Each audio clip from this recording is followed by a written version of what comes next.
que comience a grabarse.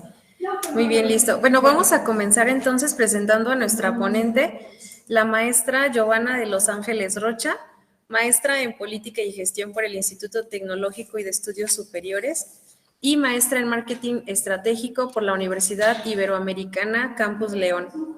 Ha colaborado en los 3 niveles de gobierno donde se ha desempeñado en diversos cargos directivos en los ámbitos de atención a mujeres, innovación gubernamental y atención a usuarios de servicios. En la 62ª legislatura del Congreso de Guanajuato, se desempeñó como asesora de la diputada presidenta de la Comisión de Igualdad de Género y en las comisiones de Asuntos Municipales, Medio Ambiente y Derechos Humanos. Docente invitada en los años 2018 y 2019 a impartir la asignatura Juzgar con Perspectiva de Género, de 38 horas, materia del curso básico de formación y preparación de secretarios del Poder Judicial de la Federación. En el pasado mes de mayo fue nombrada por la Secretaria de Gobernación, INMujeres CONAVIM, como parte del grupo interinstitucional y multidisciplinario que estudiará y analizará la situación que guarda el territorio, Estado de Guanajuato y los municipios de León, Guanajuato, Silao, Valle de Santiago, Celaya y Cortázar, sobre el que se señala que existe violación a los derechos humanos de las mujeres. Giovanna Rocha se nombra sin ambigüedades feminista en permanente deconstrucción crítica, de forma individual y con otras colectivas camina y acompaña a mujeres y niñas sobrevivientes de violencia de género en sus procesos de atención, denuncia y exigencia. Muchas gracias por su presencia, maestra. También tenemos al maestro Francisco Javier Martínez Bravo. Tiene estudios de letras españolas por la Universidad de Guanajuato, licenciatura y maestría en Historia y Arqueología por la Universidad Estatal de Voronezh, Rusia, estudios de maestría en Arqueología por el Colegio de Michoacán, doctorado en Artes por la UG, y su tesis fue sobre la influencia de la política, la cultura y las artes en las masculinidades tradicionales. Actualmente profesor de la Universidad de Guanajuato, impartiendo cursos y seminarios sobre la política como ética, expresada en luchas, movimientos y revoluciones sociales. También es conferencista invitado en ciudades como Los Ángeles, San Diego, San Francisco, Santa Cruz, Boston y la Universidad de Salem en los Estados Unidos. Ha escrito libros en coautoría y artículos sobre patrimonio, arqueología e historia antigua de Guanajuato. Coordina un círculo de estudios políticos para jóvenes en la ciudad de Guanajuato. Bienvenido, muchas gracias por estar con nosotros, maestro, maestra. Bien, para dar comienzo a nuestro conversatorio, nos gustaría escuchar a nuestros ponentes. A grandes rasgos, ¿cómo podrían ustedes definirnos qué es el feminismo, cuáles son los feminismos y las masculinidades?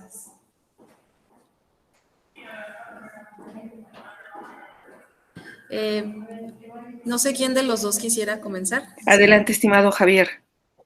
Buenas tardes.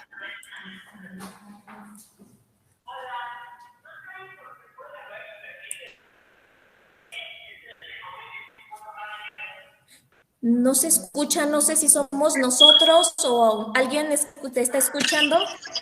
Por favor, no, al parecer no se escucha. ¿No? No. Maestro, no lo escuchamos. No, creo que hay un problema de audio. No, no se escucha. O sea, sí se ve que está hablando, pero no se escucha. Es correcto. ¿Y aquí me escuchan de mi celular? Ya, sí. Sí, ahora Ahí estamos. Ok. Sí, espero que no haya tienen eco.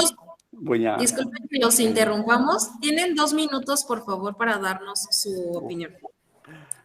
Es complicado. Bueno, yo en temas de masculinidades soy un poco neófito, pero estoy muy interesado en trabajarlas. Estoy trabajando en varios momentos, en la tesis de doctorado, pero también lo estoy trabajando en grupos de alumnos en la licenciatura en Historia en la Universidad de Guanajuato. Y bueno, la temática, según se me planteó, pues es la docencia y las masculinidades. En primer lugar, yo diría que con profundo reconocimiento y agradecimiento, entiendo y bueno, reconozco que el tema de las masculinidades es como una rama relativamente reciente en los estudios de género, iniciado desde luego por las feministas, y de verdad que hay que estar agradecidos por ello, porque nos han ofrecido, digamos, una serie de herramientas para hacer esta autocrítica, esta deconstrucción, con el afán, como yo digo, viéndolo desde la filosofía de la liberación, con el afán de tener una buena vida colectiva en donde estemos incluidos todas, todos, todes. Y de eso se trata, a fin de cuentas, de derechos humanos, de la aspiración muy, muy legítima de tener una buena vida en conjunto, en colectivo. Y esa es la razón por la cual desde la docencia a mí me parece que hay mucho que hacer, no solamente en términos de la transversalidad que deberían tener la perspectiva de género respecto de todos los planes y programas de estudio en las instituciones educativas, sino también que estas logremos convertirlas en espacios seguros para una convivencia igualitaria, hablando de la igualdad en términos sustantivos, y desde luego modificar las prácticas no solamente de las infancias, de los educandos, sino también del personal docente, porque es, digamos, parte de la problemática social generalizada, el acoso de los profesores hombres hacia las alumnas, hacia las compañeras profesoras, la violencia ejercida hacia otros compañeros también por razones, pues, digamos, actitudes que podríamos llamar como de odio, como la homofobia, por ejemplo. Por esa razón, esta temática general de docencia y masculinidades, a mí me parece que necesitaríamos más tiempo para abordarla en toda su complejidad. Y es cuanto yo quería decir por el momento, y le cedo la palabra desde luego a mi compañera Giovanna, a quien saludo y abrazo con afecto y con mucho reconocimiento. Muchas gracias. Muchas gracias, querido Javier, y gracias a la doctora Alejandra, que nos abre nuevamente este espacio, a las alumnas, a los alumnos de este doctorado. Y fíjense que hace un momentito apagué la cámara y este apagar de cámara me da la respuesta para el tema general. Ahorita les prometo atender la pregunta puntual que me hacen, pero en la invitación hablábamos de por qué es importante que ustedes como estudiantes de doctorado en educación, de maestría en educación, abordaran masculinidades y feminismos. ¿Me están escuchando bien, verdad? Maravilloso. Fuerte y claro. Perfecto, gracias. Y apagué la cámara justo porque atendí a bote pronto una llamada. Pertenezco a una organización civil denominada Alerta Violeta, donde hacemos procesos de acompañamiento, y esto me ha permitido trasladar todo el bagaje teórico que he ido adquiriendo en diferentes espacios universitarios a terrenos de realidad, donde yo también les invitaría a que no perdieran estas posibilidades. El conocimiento que no se usa no sirve. Entonces, es en estos espacios de activismo y de acompañamiento donde permanentemente estamos tocando con realidades en plural, cada vez más complejas. La llamada era porque me reportan que una usuaria, una compañera, está llegando corriendo a las instalaciones de la organización y atrás viene su expareja con un arma. Estamos en el municipio de León, mis compañeras, y si la compañera no hubiera llegado a tiempo, se hubiera convertido en la 4ª mujer asesinada en lo que va de esta semana en León nada más. Y esto me permite a mí reportar, y eso también se los anticipo por si tuviera que atender nuevamente el teléfono, ¿por qué tenemos que hablar de esto? Yo más bien les diría, ¿por qué no tenemos que hablar de esto?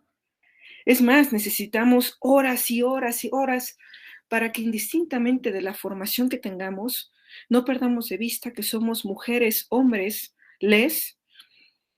habitantes de un territorio, habitantes de un mundo donde no hemos terminado de establecer condiciones de desarrollo y de acceso pleno ni para la vida ni para la integridad de las mujeres. Esto no es un tema exclusivo de León, tampoco lo es de Guanajuato, tampoco lo es de México, pero eso no es un consuelo. Quienes estamos adquiriendo herramientas para comprender mejor la realidad y poderla intervenir, como es el caso de ustedes que forman parte de una minoría en un país y en un mundo donde acceder a conocimientos cada vez mayores se convierten en procesos triangulares, porque no es para todos, no es para todas, y va más allá de un tema volitivo, tiene que ver con una serie de circunstancias interseccionales. Bueno, pues necesitamos y urgimos de tener herramientas para poder entender qué está pasando a mi alrededor y no ser solamente observadores, y menos aún observadores acríticos. ¿Qué son los feminismos? Bueno, los feminismos son, y en plural, procuraré ser connotativa, feminismos, porque hay muchos, porque hay varios, y esto nos permite reconocer que son muchos grupos de mujeres en lo individual y en lo colectivo que a lo largo de más de 100 años han venido cuestionando desde diferentes espacios, desde diferentes momentos históricos, desde diferentes contextos, qué significa ser mujer donde están. De ahí que cuando hablamos de feminismo me parece que estamos estrangulando, estamos reduciendo y estamos eliminando una serie de diversidades ideológicas, blancos, negros, coloniales, comunitarios, interseccionales, feminismos a favor de la igualdad, feminismos radicales. ¿Hay uno mejor que otro? No, son distintos. Y todos se construyen desde las posiciones que lo habitan y que lo cuestionan y que lo piensan. Los feminismos tienen que ver con este cuestionamiento, con esta revisión crítica de dónde estoy, quién soy, qué significa desde mi posición, desde mi condición, ser mujer. Y también habremos de decirlo, hay muchas compañeras que se pueden hacer este cuestionamiento y decir, no me asumo feminista. Y se vale. Porque los feminismos nos van a situar en posiciones críticas que a veces pueden tener algunos formalismos y entonces decir, yo todavía no me ubico en ninguno, pero soy una mujer que cuestiona y soy una mujer que también estoy tratando de construir vías alternas. No todas las mujeres que cuestionan son feministas y tampoco no todas las feministas cuestionan. Pero de suyo, los feminismos sí tendrían que estar provocando esto. Las masculinidades es un movimiento más joven, que se gesta desde los propios hombres y es muy joven. Algunos, Guillermo Figueroa, que es un maravilloso exponente de estos estudios en el Colegio de México, es reiterado cuando ubica las masculinidades desde 1970, finales de 1960. Habría algunas variaciones para ubicar históricamente esto, pero sin duda no habría quien se atreva a señalar que el movimiento de masculinidades o que los estudios de las masculinidades tengan la temporalidad que tienen los movimientos de las mujeres. ¿Y esto por qué es? Bueno, el cuestionamiento viene desde la inconformidad. Gracias. Bien, gracias. Muy bien, bueno, creo que nos dan un panorama como general de lo que son los feminismos y las masculinidades, dándole un poquito más de relación con nuestro tema, que son los abordajes docentes desde los feminismos y las masculinidades. ¿Esto promueve o impulsa prácticas de cambio hacia la igualdad y la equidad de géneros? Y si es así, ¿de qué manera? La figura del docente. La figura del docente, sí. ¿Quién me da la voz? Profesor Javier, Sí. gustaría. Maestro, por favor. Gracias. Yo pienso que en realidad todos los avances, esta creación de un corpus teórico de las feministas, los estudios de género, tanto de las mujeres como de los hombres, son definitivamente un parteaguas en nuestra historia contemporánea, porque digamos que dentro del paradigma general que plantea la filosofía de la liberación de la que ya les he hablado en otras participaciones en estos conversatorios, el feminismo ocuparía un lugar muy, muy importante. Es como la filosofía de la liberación, es crítico de la modernidad, del patriarcado y de todas las estructuras que de ahí derivan, que digamos le dan sustento y garantía de reproducción a un cierto sistema de dominación que se ejerce pues a veces de manera brutal, a veces de manera sutil, en una muy, digamos, amplísima gama de formas de ejercerse esa violencia, ¿no? Entonces, que no sería visible para nosotros, sobre todo los varones, digamos, beneficiarios de ese sistema, si no fuera porque tenemos hoy estas herramientas teóricas que son para la práctica. La teoría y la práctica, pues son, digamos, un todo, ¿cómo se puede decir? Integral para transformar nuestras prácticas. No podemos transformarlas si no tenemos idea de en qué consiste la problemática, hacia dónde vamos, qué queremos, y eso lo permite la teoría. Por eso inicié dando un agradecimiento sobre todo a las feministas y a quienes se han vuelto como estudiosas de y creadoras, fundadoras de la teoría de género y quienes las han desarrollado, y luego compañeros, varones y mujeres también, que dentro de los estudios de género de los hombres y las masculinidades han llevado todo esto adelante. Yo no veo aquí otra finalidad, hablando de principios y finalidades, no veo otra que la convicción, ya sea intuitiva o de la que podamos dar cuenta racionalmente, que el deseo muy legítimo que tenemos todos de vivir una buena vida en comunidad, como se dice en las ceremonias matrimoniales en la Iglesia Católica, para de amarnos y respetarnos todos los días de nuestra vida, porque vaya, a fin de cuentas, el patriarcado, por muchos milenios que tenga de existir, no deja de ser un sistema de dominación que la modernidad ha exacerbado, ha agudizado, ha profundizado, pero que hoy en día no tenemos, digamos, pretexto como para pretender ignorar que se trata efectivamente de un sistema de dominación. De manera que trabajar las masculinidades no solamente en el ámbito docente, sino en todos los campos de la actividad humana es indispensable.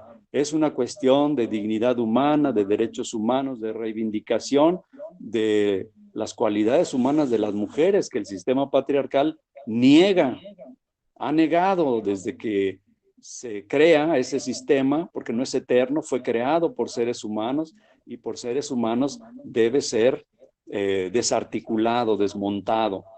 De manera que la respuesta sería sí, definitivamente es una herramienta que tendría que conducirnos, llevarnos a un proceso de liberación respecto de esta violencia sistémica que ejercemos sobre todos los varones, ¿sí? Pero también nos tendría que llevar a cambiar las estructuras, digamos, las instituciones y además de nuestras prácticas cotidianas, las instituciones mismas que reproducen este sistema oprobioso. Muy bien, gracias, profesor. Muchas gracias. Maestra Giovanna, ¿tiene algo que agregar a esta respuesta o prefiere que pasemos a la siguiente? La siguiente, muy amables. El compañero Javier fue bastante puntual. Gracias. Muy bien. ¿Cuál es el papel del docente en la formación de las nuevas masculinidades y los feminismos?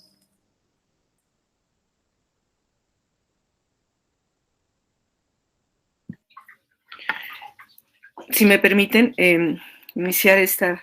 Fíjense que justamente hoy me llamaba una compañera de Yuriria, Guanajuato, y me decía que estaba muy indignada, muy molesta, porque no era la primera ocasión que el director o los maestros, como una práctica ya institucionalizada de la secundaria de su hija, tenían una serie de reflexiones y de posicionamientos no solamente machistas, sino profundamente ignorantes, que normalmente van de la mano, ambos adjetivos, que el tema del aborto lo asociaban al pecado y a la prostitución, que el tema del uso de los métodos anticonceptivos era solamente asociado con mujeres de la vida galante. Estoy recuperando las frases. Que temas menstruales no tenían que ser socializados ni entre compañeras, que si no les daba vergüenza, ¿no? Y finalmente, hicieron mutis cuando varios de los compañeros tomaron fotos a las chicas en los baños.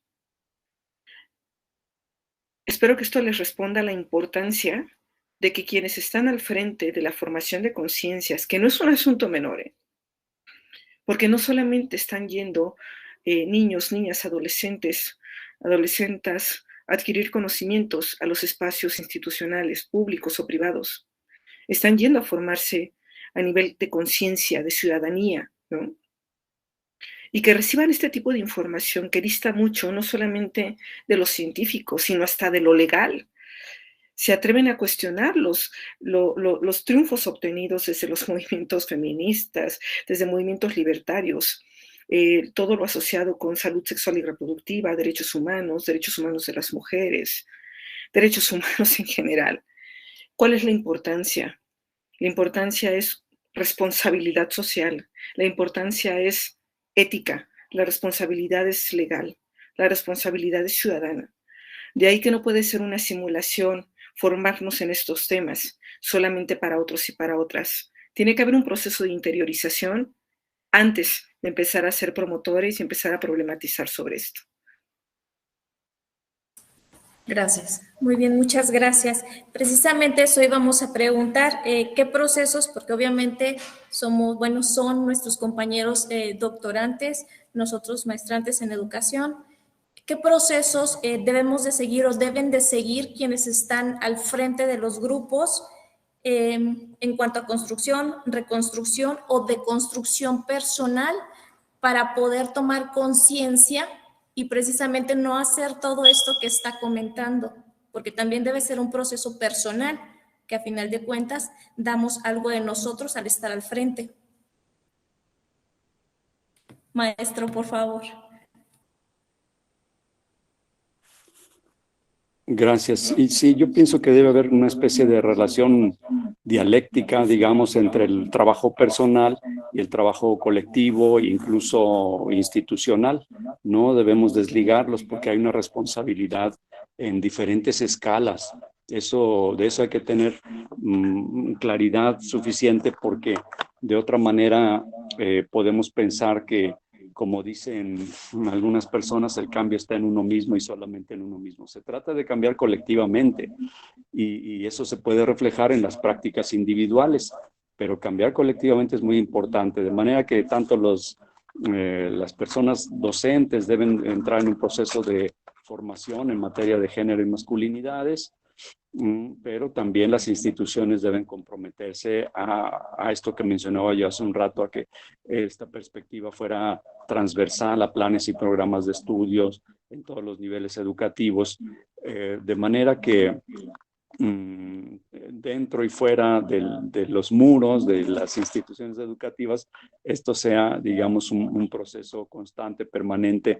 Y así como entre varones, uno es el policía de género del otro y cuida que no se desvíe desde la óptica del machismo, ¿sí? de la masculinidad hegemónica, que si habla de cierto modo, se viste de cierto modo, si no se comporta conforme a los cánones de esa llamada caja de la masculinidad, inmediatamente se lo señalamos y le decimos, maricón, cosas así.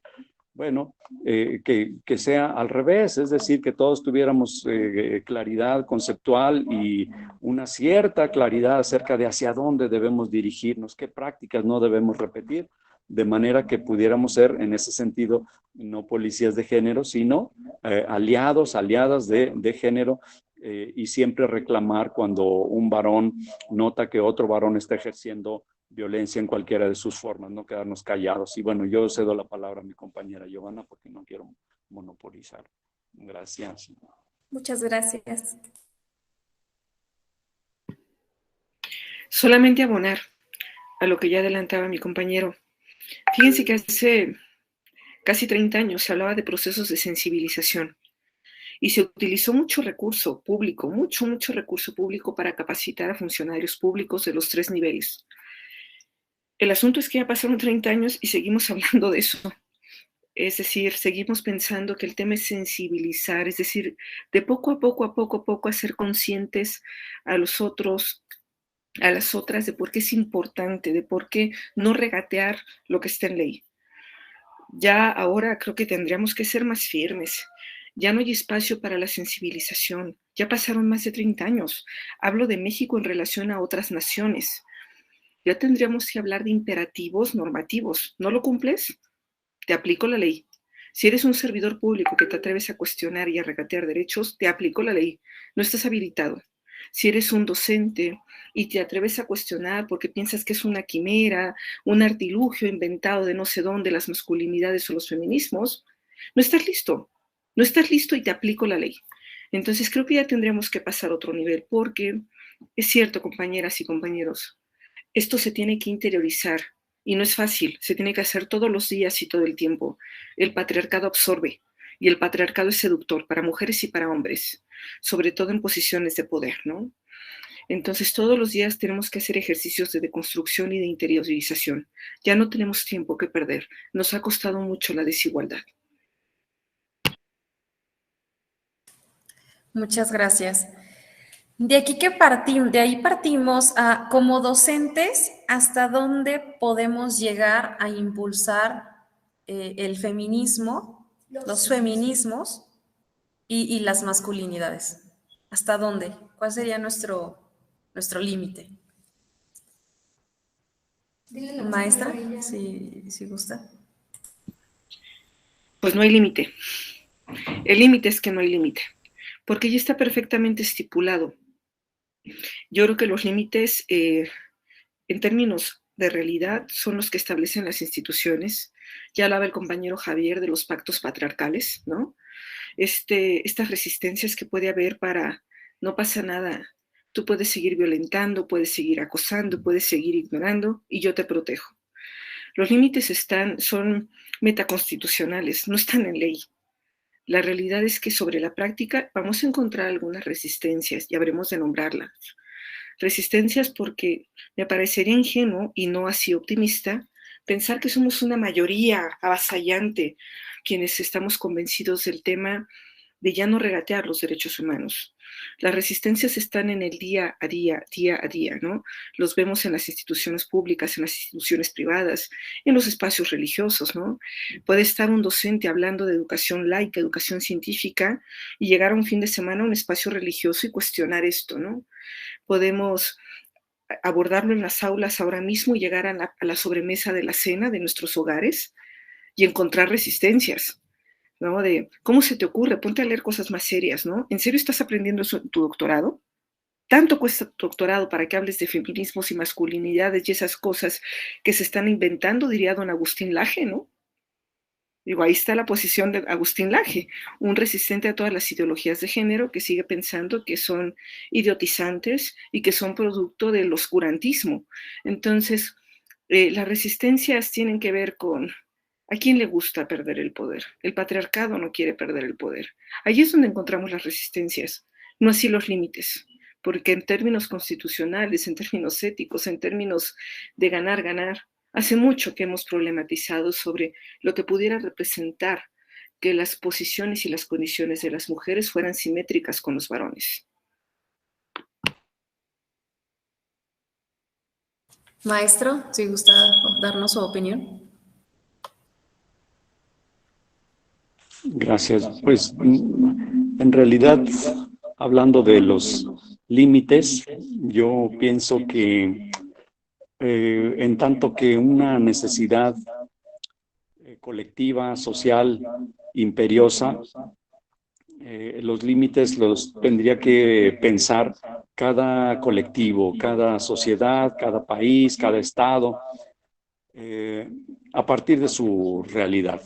Yo no pienso que lo que nosotros alcancemos a ver o a imaginar como qué podemos realmente hacer, qué realmente está en nuestras manos hacer en un determinado plazo, digamos en un sexenio o en una generación, ¿no? Unos 30 años, digamos, o no. Eso tendría que decidirlo cada colectivo, cada sociedad. Pero como se trata de una cuestión fundamental, cuando se trata de un principio material, lo que posibilita la vida humana, es decir, aquí estamos hablando de que el patriarcado es un sistema basado en la idea de que las mujeres son seres humanos inferiores. Hay que decirlo con todas sus letras, porque este sistema, como digo, es milenario, pero no por eso lo podemos considerar ni normal, ni natural, ni eterno, ni divino, por mucho que esté en las escrituras sagradas de varias religiones, pues no. De manera que como se trata de la vida misma, ¿sí? De más de la mitad de la especie humana, pero sobre todo de seres humanos con la misma dignidad, o que deberíamos reconocer como con la misma dignidad, con una simetría de dignidades, es una cuestión fundamental. Yo creo que aquí no valdría la pena pensar en los límites, hasta dónde podemos llegar, qué tan importante es, porque es de importancia vital, fundamental. De manera que podríamos hablar de límites quizás, pero en términos prácticos, pragmáticos, qué hacer en términos de cambiar las estructuras, digamos, del Estado, el sistema de leyes, de jueces, de tribunales, de cárceles y policías, ¿no? Por ejemplo, pero en el sistema educativo también, es decir, en todos los campos de la actividad humana, tendríamos que pensar que hay que hacer y plantearse cosas realistas, urgentes, fundamentales, todo aquello que no contribuya a que convivamos, digamos, de manera igualitaria, con igualdad de dignidades, de derechos, de oportunidades. Todo eso es lo que hay que desmontar, las prácticas mismas, tanto colectivas como individuales, pero como decía yo, las instituciones. Así es que si como el planteamiento es qué límites, hasta dónde, bueno, digamos que el límite, como decía Giovanna, pues es que no hay límite, pero ya en términos pragmáticos, ¿qué hacer? Es decir, ¿qué pasos debemos emprender? Pues tomar en cuenta que todo el patriarcado permea todas las estructuras de la sociedad humana, incluso estructuras de pensamiento, que tenemos en este sentido el patriarcado tan interiorizado a nosotros, que efectivamente tenemos como una especie de doble vida, y podemos incluso estar estudiando y enseñando temas de género y masculinidades y comportarnos como pues unos canallas patriarcales a la vuelta de la esquina, ¿no? En esta incongruencia, pues o ejerciendo, continuando esta violencia, se encuentra gran parte de nosotros, los varones, como género. Y bueno, yo creo que hace falta trabajar mucho más las masculinidades de lo que se ha venido haciendo ahora. Hay que impulsarlas con mucha más energía, con mucha más convicción, porque como género, pues los varones somos los principales generadores de violencia. No se ha hecho lo suficiente y bueno, yo puedo reconocer en mí mismo toda esa herencia maldita, digamos así, pero a diestra y siniestra veo a mis compañeros varones incurriendo en las mismas inconsistencias, ¿no? Y generando violencias de todo tipo. Muchas gracias. Partiendo de la respuesta del profesor, nos gustaría conocer cuáles creen ustedes que son las características de los nuevos hombres, ¿no? ¿Qué masculinidades deberíamos nosotros como docentes de promover en el aula? Ay, qué pregunta tan amplia, queridas estudiantes. Da para mucho, ¿eh? Cuando abordo este tipo de temas y sobre todo en grupos con hombres, eh, pongo como referencia, como pronta referencia, aquella película, ¿no? De doña Vivianita, Pedro Infante, época de oro del cine nacional, Don Cruz Treviño, ¿no? No creo que el cine produzca machos, más bien creo que el cine recupera el escenario de actualidad que se vive en un momento histórico determinado, ¿no? Yo crecí viendo esas películas y debo confesar que en mi camino de deconstrucción y de aprendizaje sobre los feminismos me causó crisis mi admiración por Pedro Infante y todo aquello. Después lo perdoné y me perdoné a mí misma, porque dije también, Pedro Infante fue un hombre de sus tiempos, es decir, un hombre con una lógica de privilegios y donde lo mismo nos presentaban a un Don Cruz Treviño que después a una actriz Guti, con esta foto icónica donde va caminando por Estudios Churubusco y donde es apreciada por varios hombres, no sé si la han visto por ahí esa foto. Busquen por ahí la foto de esta actriz Guti, un vestido gris ceñido al cuerpo y donde hay una serie de hombres al lado viéndola.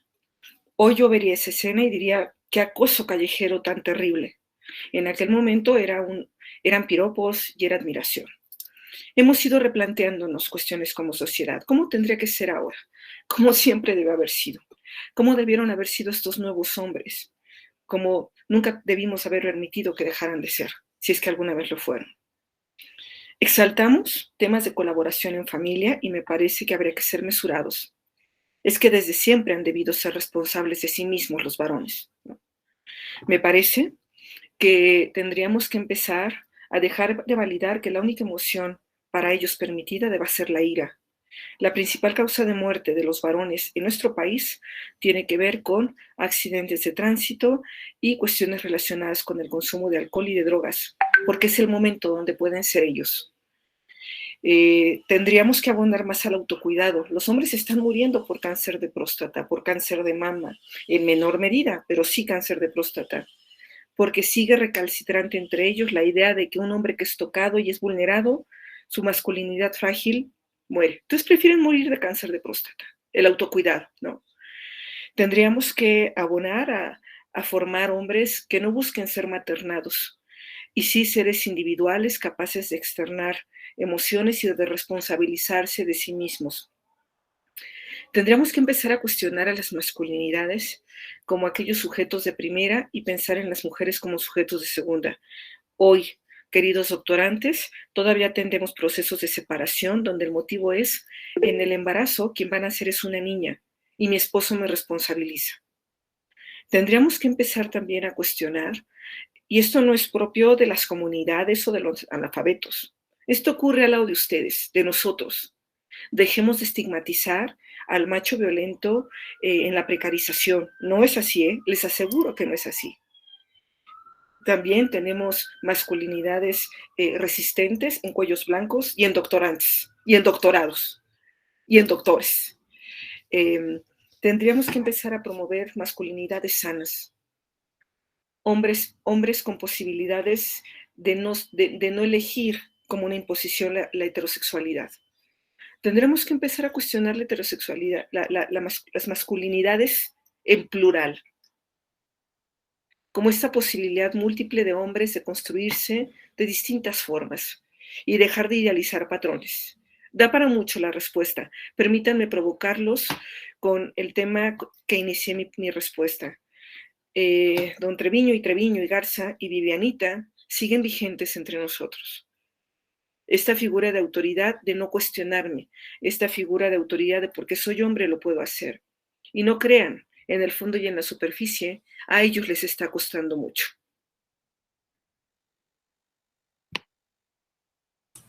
Muchísimas gracias, doctor. ¿Algo que agregar?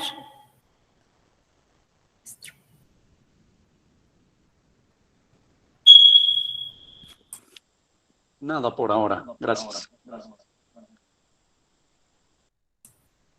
Muy bien. Hace ratito hablábamos de transversalidad y nos queda claro que es urgente y es fundamental abordar estos temas y esta cultura en el aula, pero desde la transversalidad que no existe aún como tal, no está escrita, no hay protocolos que regulen. Si nos pudieran dar luz, si nos pudieran decir por dónde podemos empezar a trabajar. ¿Qué podemos hacer en el aula? Maestro, por favor.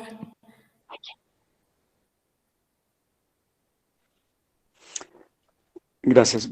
Yo, con humildad, yo reconozco que en estos temas soy, como les decía, neófito. Me parece que Giovanna tiene mucho más trayectoria, fundamentos, lecturas, reflexiones, experiencias como para abonar en esto. Solamente quisiera decir, antes de cederle la palabra, que este tema de la transversalidad implica,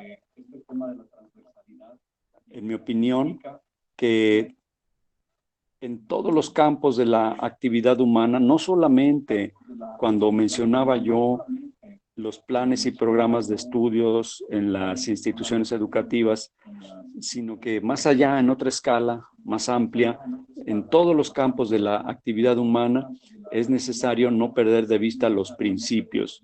Efectivamente, es una cuestión de ética, y ética significa una reflexión crítica acerca del comportamiento moral. Y cuando digo crítica, reflexión crítica, significa percatarnos, darnos cuenta y dar cuenta a otros acerca de que nuestras prácticas y las prácticas colectivas y las prácticas institucionales están generando víctimas, están generando exclusión, dolor, muerte, discriminación, la anulación de la dignidad humana del otro, de la otra, en este caso, de la otra, estamos hablando de temas de género. De manera pues que pensar críticamente es pensar en las consecuencias negativas, previsibles y no previsibles de nuestros actos como individuos, como colectivos, como país, como instituciones. Esa es la clave, y yo creo que es abarcante, y hasta ahí lo dejo. Gracias. Muchas gracias. Maestra. Agregaría algo, miren, conviene que pensemos la transversalidad desde la horizontalidad. Antes de salir de las aulas a ejercer, piensen entre ustedes mismos. Sí, todas y todos son doctorantes, ¿correcto? Pero todas están en proceso de serlo o maestrantes, están en proceso de serlo. Bueno, ya les anticipé su futuro. Piénsenlo entre ustedes. Este ejercicio yo lo promuevo mucho en los talleres. Dejemos de ver la transversalidad como una unidad de análisis o una categoría de análisis útil para afuera. Pensémosla desde aquí.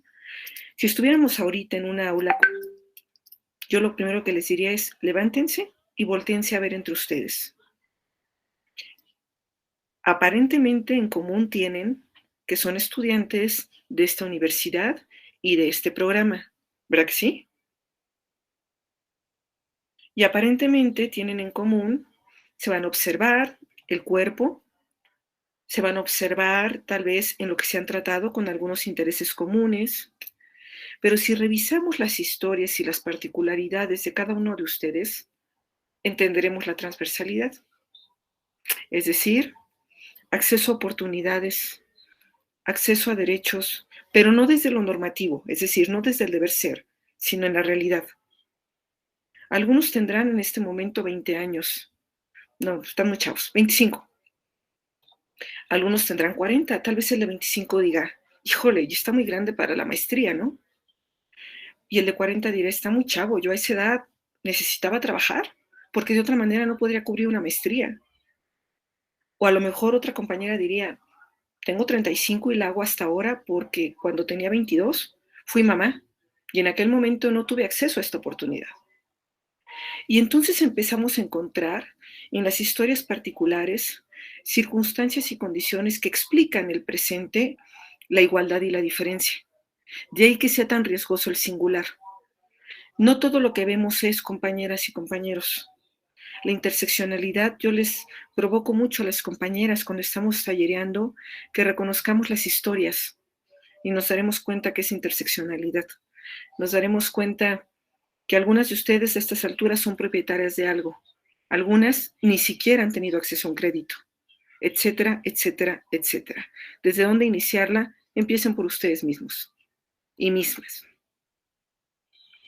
Muchas gracias. Ay, pues es que ya nos dejó sin palabras, maestra, maestro. Sí, la verdad que son cuestionamientos fuertes. No es fácil decirle a la amiga, al amigo, oye, esto que estás haciendo no va. A veces es, como dicen en Harry Potter, ¿no? Es difícil enfrentar a tus enemigos, pero es más difícil enfrentar a tus amigos. Y nos cuesta trabajo, da trabajo hacer esto porque son ideologías, son que traemos arraigadas desde nuestros hogares. Y ahí, ¿qué podemos hacer cuando nos encontramos de repente en estos ambientes tan complicados que es difícil decir o ¿qué podemos hacer? Porque sí, o sea, yo creo que todos nos hemos encontrado en alguna situación de esas y no sabemos si enfrentar, no sabemos si callar, no sabemos no sabemos qué hacer. Escuchamos su opinión. Gracias. Maestra.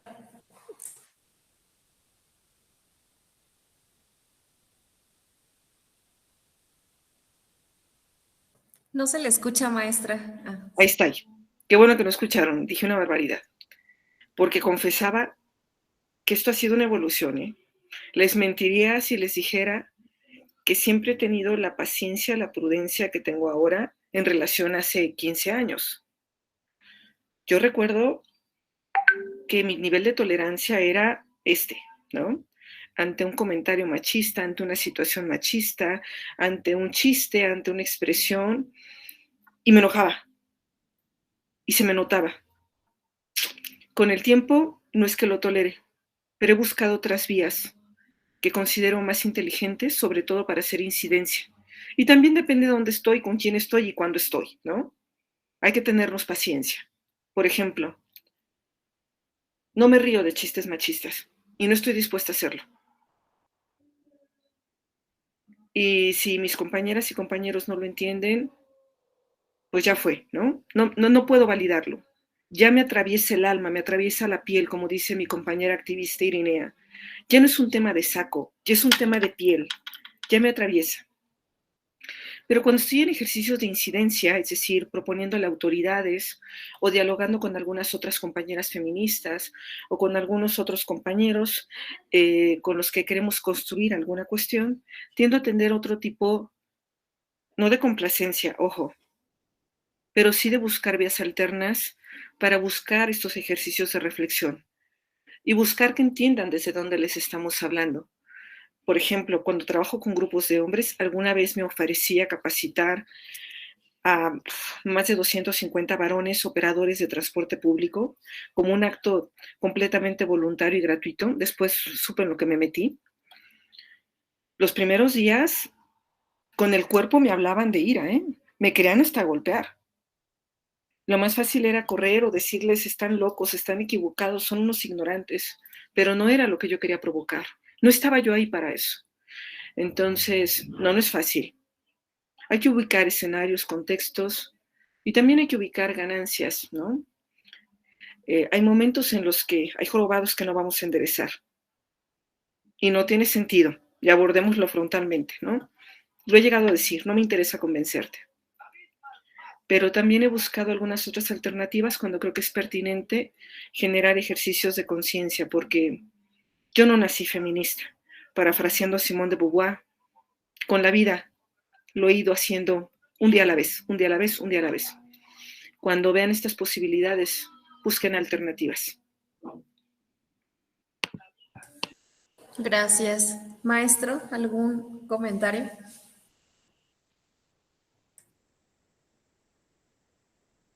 ¿Podría repetirme la pregunta para no divagar? Claro, claro. Decíamos que todos hemos encontrado alguna vez en esta situación de machismo, sean macros o sean micros, y qué podemos hacer o qué debemos hacer o cuál es su opinión sobre el actuar cuando los estamos detectando. Gracias. Yo pienso que siempre hay que reaccionar. Es válido y es muy necesario reaccionar. ¿Me escuchan bien? Ok, gracias. Siempre hay que reaccionar y efectivamente, así como yo estoy convencido de que es posible hablar, razonar con personas de todas las condiciones, porque digamos que en la práctica docente, a lo largo del tiempo que tengo trabajando como docente, pues todo esto lo he puesto a prueba, la capacidad de hacerme entender, de ayudar a construir a que el otro construya, digamos, el discente, el estudiante, que llegue a construir digamos, un sistema argumentativo para que puedan dialogar entre sí y conmigo y, digamos, en términos en los que se borren en la medida de lo posible las desigualdades, ¿no? Bueno, lo que quiero decir es que en este caso, cuando nosotros nos enfrentamos a situaciones de actitudes violentas, machistas, de parte de otros varones, no debemos callar, debemos reaccionar, pero es muy importante efectivamente encontrar la manera, la forma de lograr, esto es deseable, lograr incidir en la conducta del otro, es decir, todo esto es política. Todo esto es política, en todas las escalas que ustedes quieran, desde la escala personal, individual, hasta la escala nacional o mundial, es política. De manera que cuando dialogamos con el otro, con la otra, siempre pues, buscamos incidir en su conciencia, modificar de algún modo su conciencia.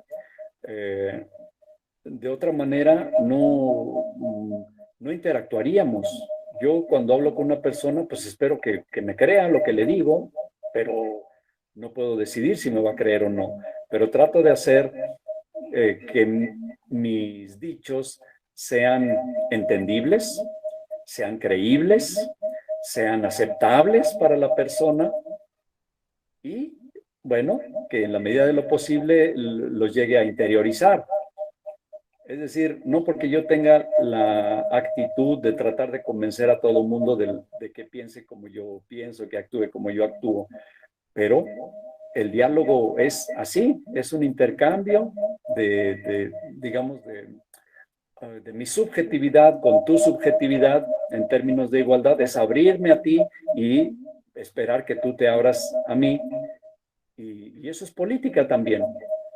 Entonces, yo creo que para tratar de ser más concreto, diría que conozco varones cercanos a mí en el ámbito profesional, en el ámbito familiar o en el barrio, con actitudes machistas. Y lo último, lo peor que yo podría hacer sería confrontarlos de manera que genere en ellos rechazo y que yo corte de tajo la posibilidad que tendría, acaso, de incidir en su conducta, en la modificación de sus prácticas.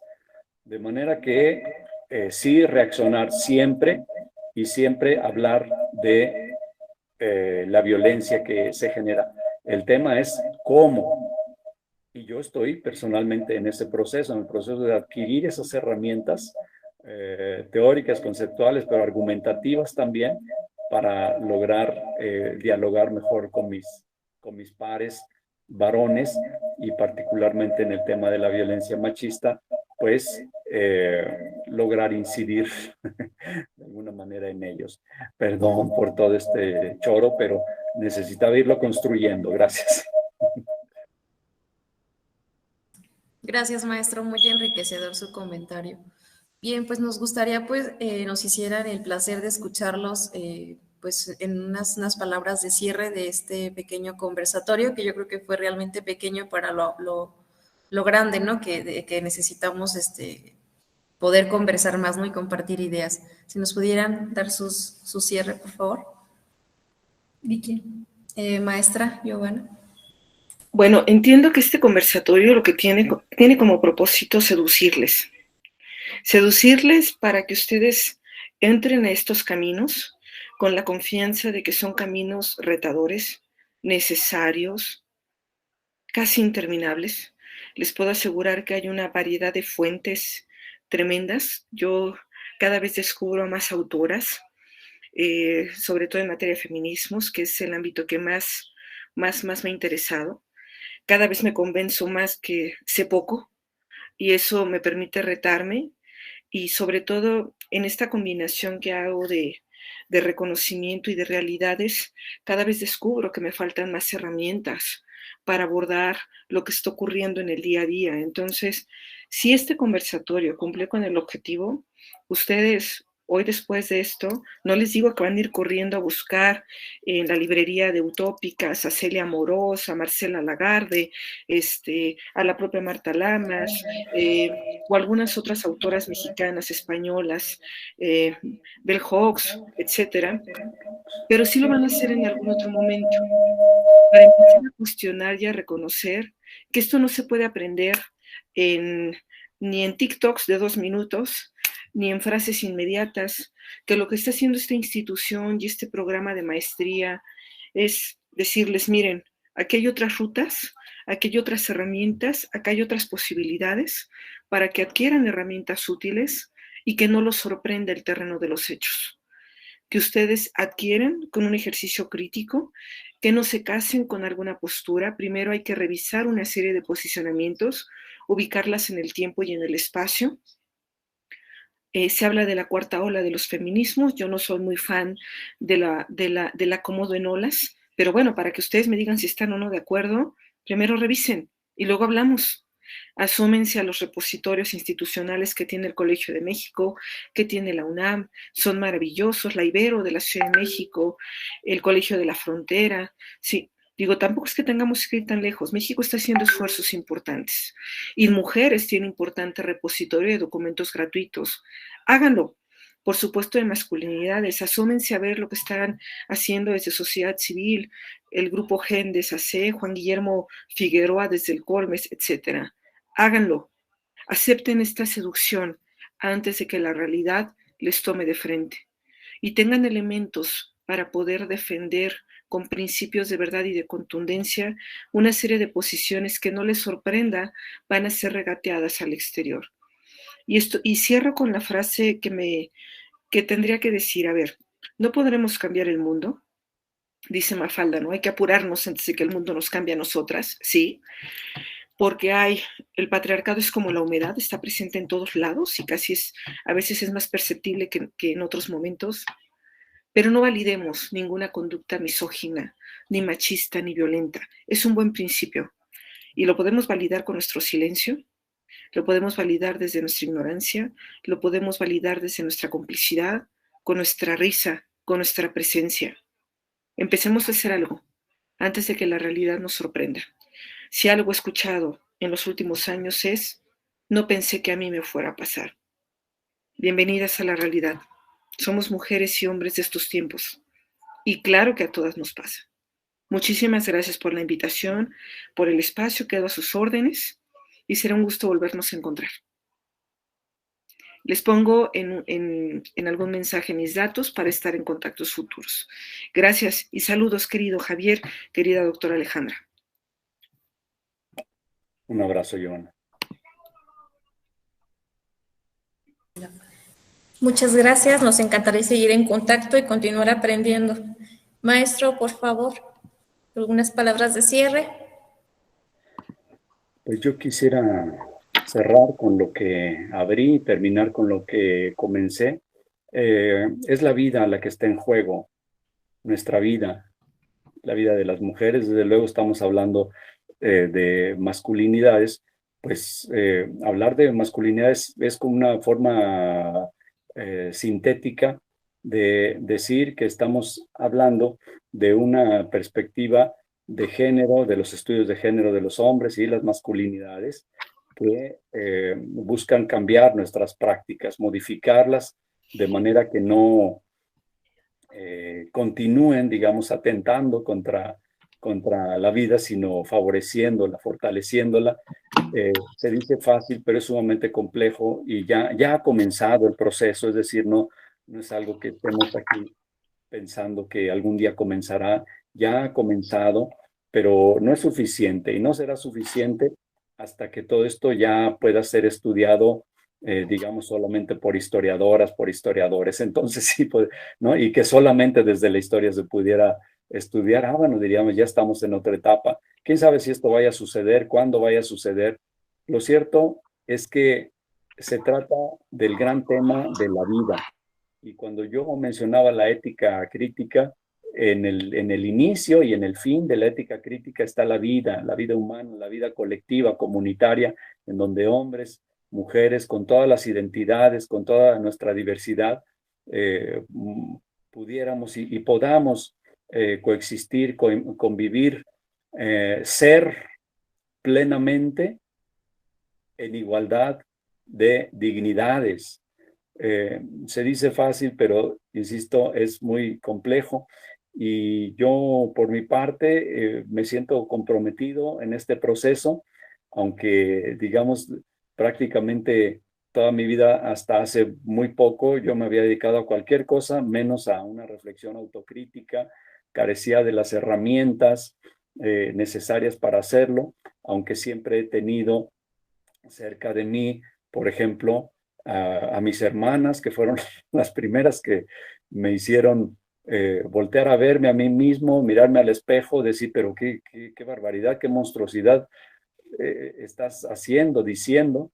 Ellas, en primer lugar, sin asumirse como feministas, pero sí llamaron mi atención sobre muchos momentos en los que era muy visible para ellas el privilegio en el que yo, su hermano, único hermano varón, el menor de todos en la familia, el privilegio en el que yo había estado viviendo.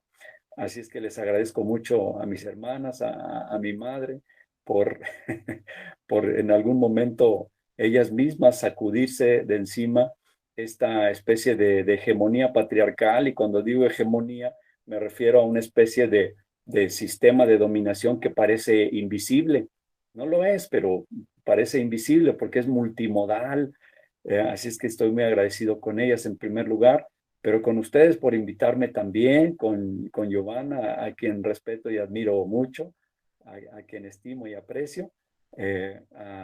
Pues a Ale, la doctora Alejandra, también un abrazo y mi agradecimiento infinito. Hay que agradecer siempre y hay que estar cambiando por el bien de la vida digna, humana, comunitaria. Hay que estar cambiando, transformándonos siempre en esa dirección. Muchas gracias.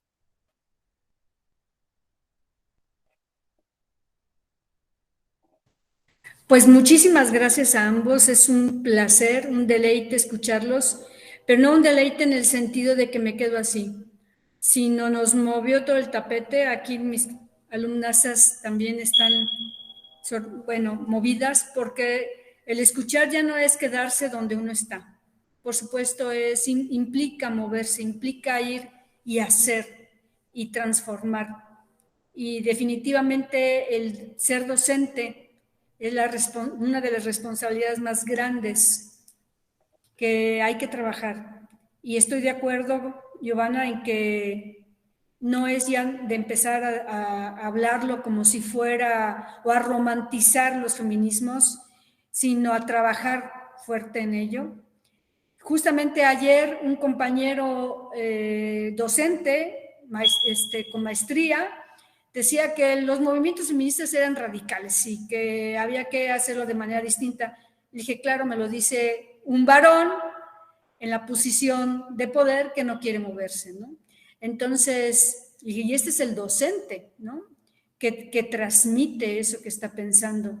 Entonces, es una gran responsabilidad, nos llevamos un gran compromiso y una gran tarea, se los aseguro, Giovanna, Javier, una gran tarea, y muchísimas gracias por estar en este espacio, por aportar su experiencia y su fuerza. Notamos una fuerza increíble y eso les agradezco muchísimo. Y bueno, cierro este espacio y les haré llegar el reconocimiento y por supuesto que serán bienvenidos y seguramente más adelantito los volveremos a invitar porque es un tema de mucho trabajo y que debe de hacerse día a día y que falta muchísimo por hablar, muchísimo. Entonces, pues son como chispazos que vamos dando, ojalá en verdad cada quien se lleve algo a su ser, a su quehacer, y muchísimas gracias. Que tengan muy bonita noche, cierro grabación. Un abrazo. Y un abrazo, por supuesto.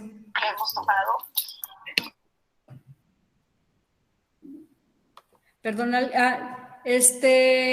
¿alguien había comentado algo? Bueno, muchas felicitaciones en el chat, en verdad. Y cierro ahora sí. Gracias, buenas noches. Buenas noches, muchas gracias. Buenas noches, muchas gracias. Felicidades, gracias. Buenas noches. Buenas noches, muchas gracias, felicidades. Muchas gracias. Gracias, buenas noches. Gracias, buenas noches. Gracias, buenas noches. Felicidades, buenas noches. Gracias.